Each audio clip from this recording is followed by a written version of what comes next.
तच्चका अत्तानं दमयन्ति सुचता। जैसे जैसे किसानी लोग नहर बनाकर अपना इच्छानुसार जहां चाहिए वहां आराम से जल लेके जाते हैं। बड़ाई बड़ी कुशलता से लकड़ी चीरकर रथ आदि बनाते हैं। बाण बनाने वाले सावधानी से बाण बनाते हैं, अपने आत्म दमन में लगे रहते हैं। परम पूज्य महासंघ पे उपासक उपासिकाएं आज भी संडे धम्म सभा में महाबोधि संस्था के द्वारा मुझे निमंत्रण किया ये धम्म सभा शुरुआत करने के लिए। पहला धम्म चिंता देने का मौका मुझे मिल गया, उसके लिए आप सभी लोगों को धन्यवाद। हमेशा की तरह आज भी आपके सामने एक गाथा प्रस्तुत किया दंडवत से। इस गाथा के द्वारा भी तिलोगुरु सम्यक संबुद्ध ने आप हम सबको एक बेहतर धम्म उपदेश देते हैं। हमारे सांसारिक दुख अंत करके सुख के ओर इस जीवन को यात्रा करवाने के लिए, जीवन को ले जाने के लिए। उदकं हि नयन्ति नित्तिका उसुकारा नमयन्ति ते जना दारुणं नमयन्ति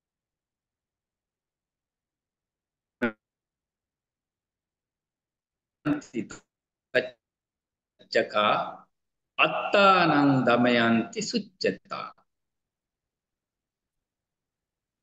खेती के लिए उनको पानी चाहते हैं, तो वो जहां नदी होगा उसी नदी के द्वारा नहर बना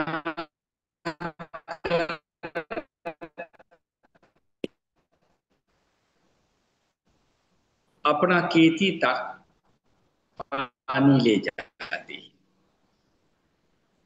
फिर उसी खेती में भी जगह जगह जो पानी का जो आवश्यकता है, उसी प्रकार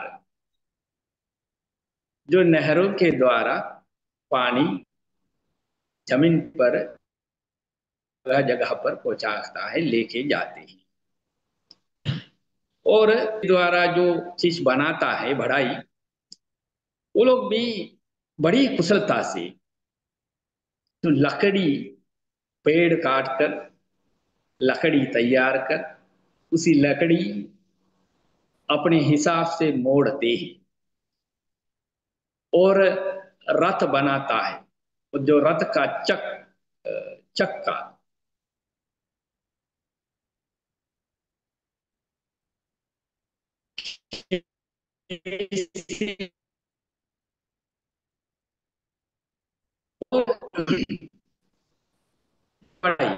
जो बनाने वाला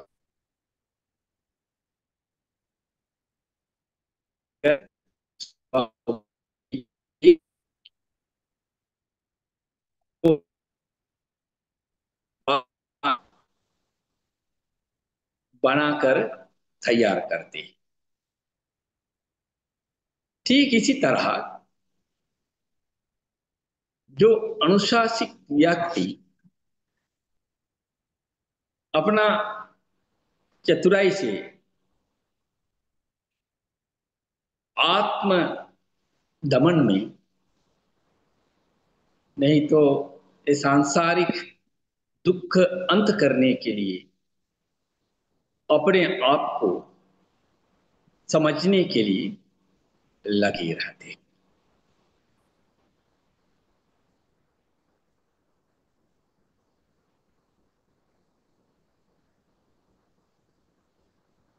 इसी तरह जो सम्यक संबुद्ध की इस गाथा के द्वारा उदाहरण के रूप में हमें ये उपदेश देते हैं, जो लोग इस संसार में निर्जीव चीज अपने हिसाब से जो मोड़ता है और काटता है और चीजों को रूप देता है, बना लेता है, जो लकड़ी, नहीं तो ये धरती, नहीं तो जैसे लोहा, अपन ले उसके लिए तैयार करता है, जो काट पीट कर मोड़ कर तैयार कर सकते हैं। तो व्यक्ति को ये भी इतना कठिन नहीं है जैसे अपने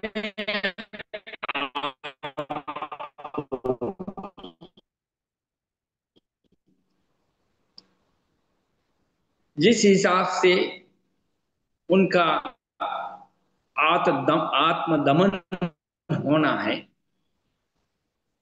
उसी तरह जो अभ्यासों के द्वारा अपने भीतर को शांति संतुलन के लिए अभ्यास में ला सकता है और अपने आप को, अपना पुराना आदतों को, बुरा बुरा अगर कोई बुराई आदत है, उसी आदतों को आत्मदमन के ओर अपना जीवन लेके जा सकता है। ये हम लोग के लिए भी एक बेहतर उपदेश है। जैसे हम लोग भी निर्जीव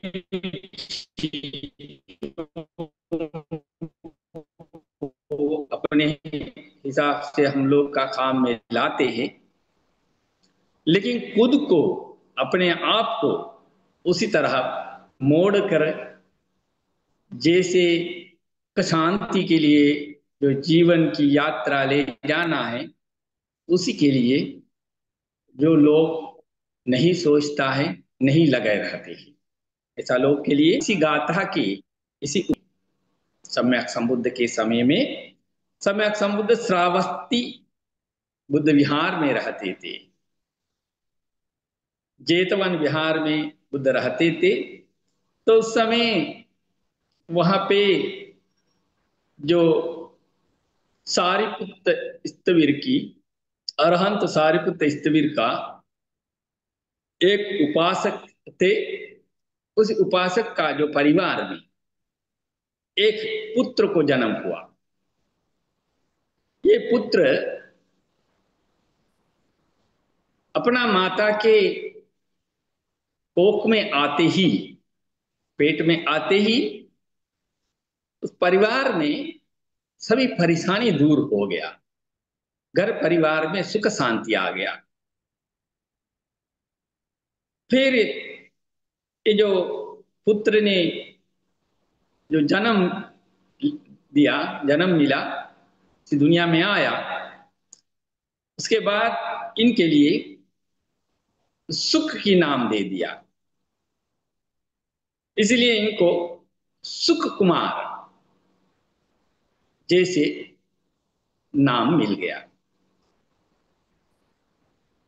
अभी घर परिवार सब संतुष्ट है, सुख है।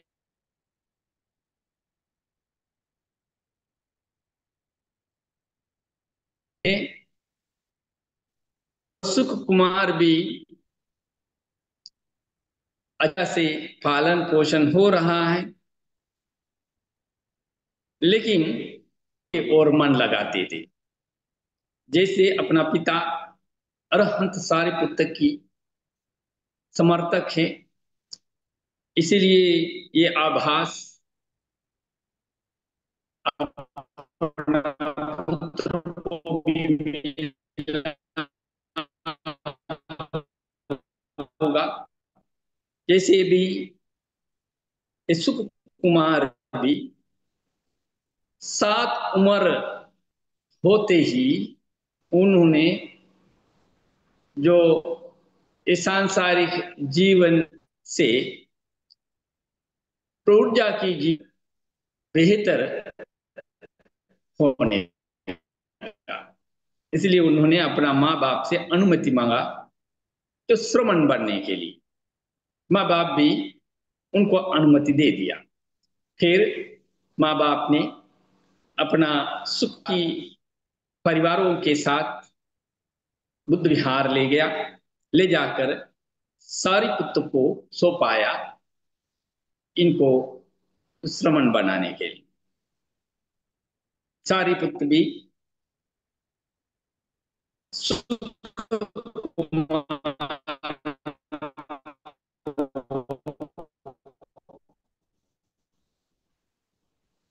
आवश्यक चीज सीखा पढ़ाकर उन्होंने श्रवण बना दिया। फिर माँ बाप ने अपना पुत्र को शासन में दान दिया और 1 सप्ताह तक दादी भाई भी आ रहे। बिहार में रहकर हाँ, मैं ये भाई है ना, इनसे सुना सारिपुत्र अरहंत सारिपुत्र ने भिक्षा के लिए ये नहीं बाहर बैठा, वो दूसरी लाइफ गांव स्टाइल से की। निकलते हैं हाँ तो लाइए सुख कुमार को नीचे। भी बोला उनके साथ भिक्षाटन के लिए, भिक्षा के लिए आने के लिए। फिर सुख कुमार भी छोटे बच्चे ही श्रमण है, अपना गुरु के साथ भिक्षा में अभी पीछे पीछे जा रहा है।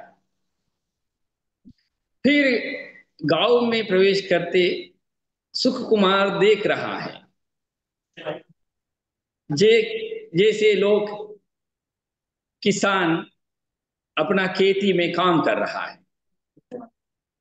किसानों ने जो पानी खेत के लिए जो पानी नहरों के द्वारा अपना अपना हिसाब से आवेश भाई को पानी जरा को मोड़ के घुमा के अपना खेती लेके जाता है। जो खेती में भी अलग अलग जगह पे जो पानी पड़ता है।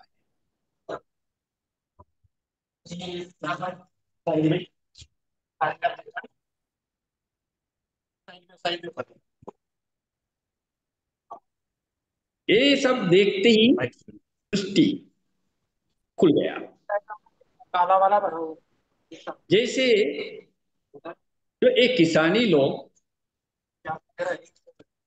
जो निर्जीव जो पानी अपने हिसाब से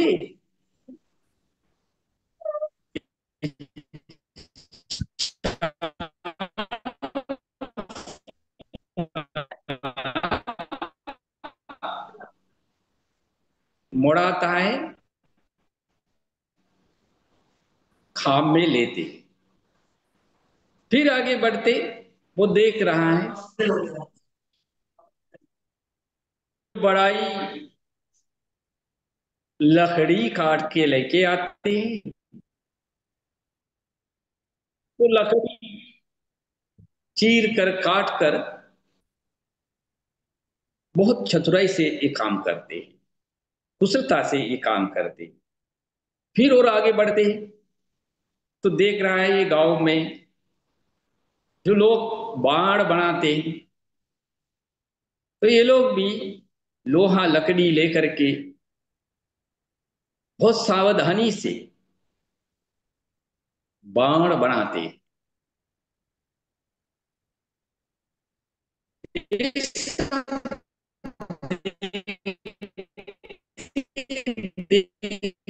देखते जो सुकुमार की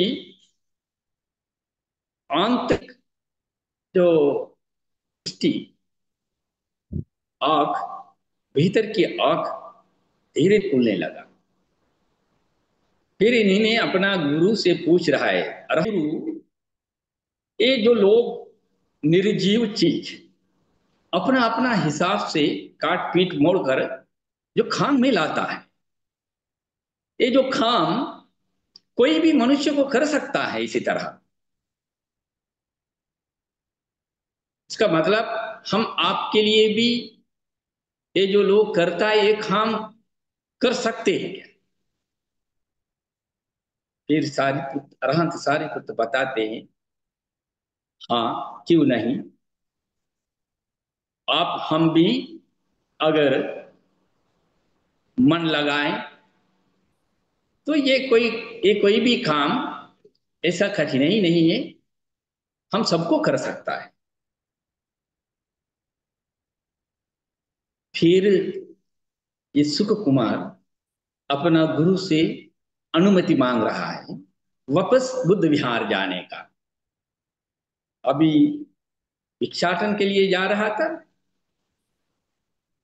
तो ये इनका मन में आया वापस बुद्ध विहार जाए। अरहंत सारिपुत्र भी अनुमति दे दिया, ठीक है वापस जाओ। 7 साल का उम्र की बच्चे हैं, लेकिन भीतर से ये बहुत बड़े हैं।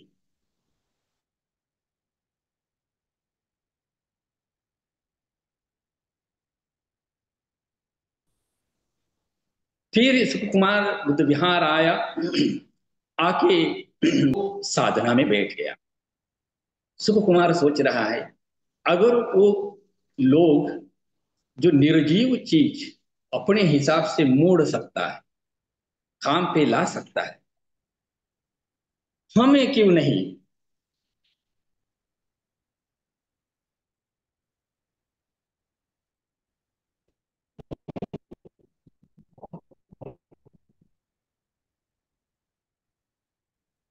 जैसे मेरा हिसाब से जो मुझे आत्मदमन नहीं कर सकते, इसे सोचकर उन्होंने साधना के लिए बैठ गया। फिर ये जो सुख कुमार की जो इच्छा, नहीं तो ये हिम्मत, दृष्टि से बुद्ध देख रहा है। सिर्फ बुद्ध नहीं है, और शक्र भी देख रहा है। ये छोटे से लड़का श्रमण बहुत बड़ी चतुराई से भीतर की आंतरिक दृष्टि खुल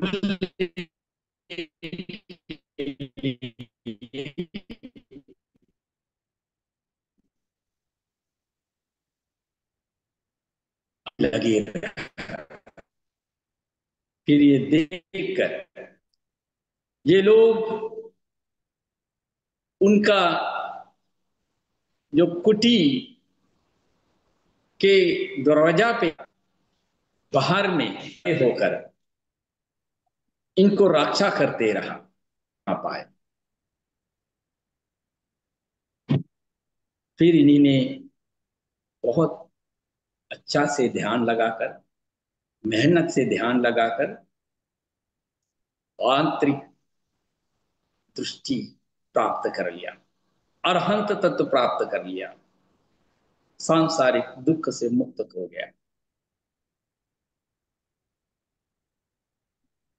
फिर शाम को सम्यक संबुद्ध दम सभा में आते हैं। तो दम सभा में सम्यक संबुद्ध यही घटना को चर्चा में लाया।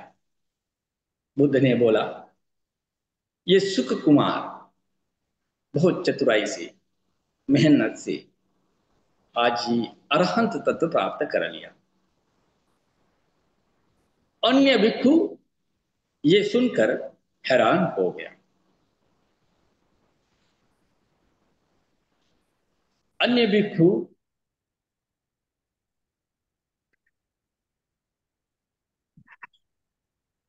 सांखाएं कर रहा है, ऐसा एक 7 साल की उम्र की जो श्रमण कैसे ये काम कर सकता है? हम लोग तो बहुत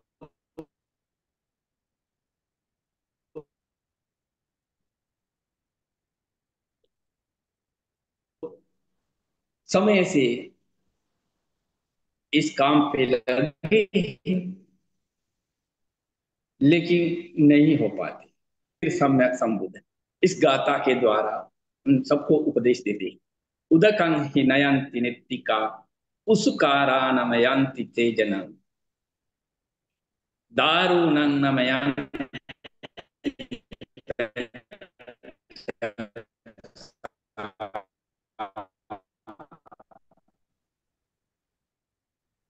अत्तानंदांचि सुचता। ये जो सुख कुमार ने भिक्षा में चलते चलते भी उन्होंने जैसे जो प्रकृति को देखकर उन्होंने उसी प्रकृति का चीज पे ध्यान देकर वो चीज अपने आप को लेके आया, जो अपने हिसाब से रूप दे सकते हैं। खुद को आत्मदमन के लिए क्यों मुड़ा नहीं सकते?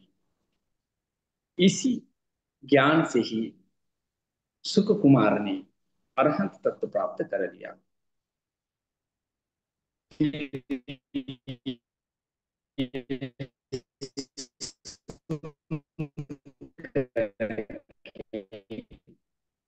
तो अन्य सभी जो भिक्षुगण सुख कुमार को आदर सम्मान सत्कार किया। यही है घटना। तो इस घटना के द्वारा आप हम सबको यही प्रेरणा मिलता है, सीख मिलता है। तो अब हम सबको किसी भी परेशानी है, इसलिए हम लोग को इसी धर्म के पद पे काम नहीं कर सकता, क्योंकि ये दुनिया में लोग इसी तरह जो चीजों को अपने हिसाब से काम पे लाता है, तो अपने आप तो खुद में है, अपना ही हाथ नहीं है।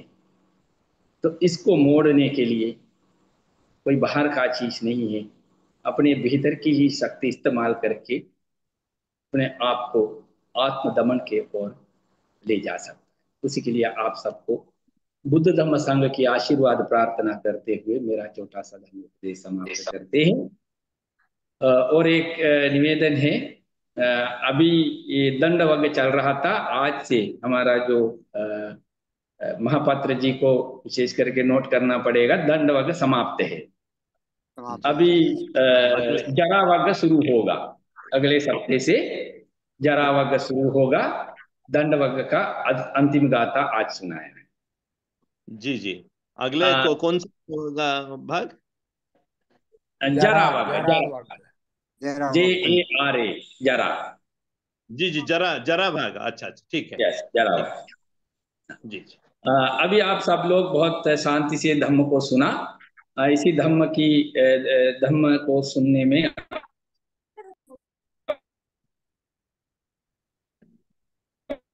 आप सबको धम्म की श्रवण की कुशल शक्ति मिला। ये सभी धम्म श्रवण की कुशल शक्ति से प्रार्थना करते सम्यक संबुद्ध के समय से लेकर के जितना भी दान दिया उन सभी लोगों को शांति प्राप्त हो। और महाबोधि संस्था के संस्थापक बोधिसत्व अनगारिक धर्मपाल जी से लेकर के जितना भी भिक्षु भिक्षु उपासक उपासिकाएं महाबोधि संस्था के द्वारा धर्म प्रचार प्रसार के लिए योगदान दिया, उन सभी लोगों को शांति तत्काल में महाबोधि संस्था के महासचिव परम पूज्य शिवली पंत जी से लेकर के भी धर्म प्रचार प्रसार के लिए योगदान देते उन सभी धर्म बंधुओं को स्वस्थ रहें, सुखी रहें, कल्याण होगा आप सभी लोगों को, सब घर परिवारों को स्वस्थ रहें, सुखी रहें। और तिलोगुरु सम्यक संबुद्ध की अ, बोधि करके सांसारिक दुख अंत करके आप सबको अभिवादनतारो धम्मा वदन्ति आयुवन्नो सुखं बलंति।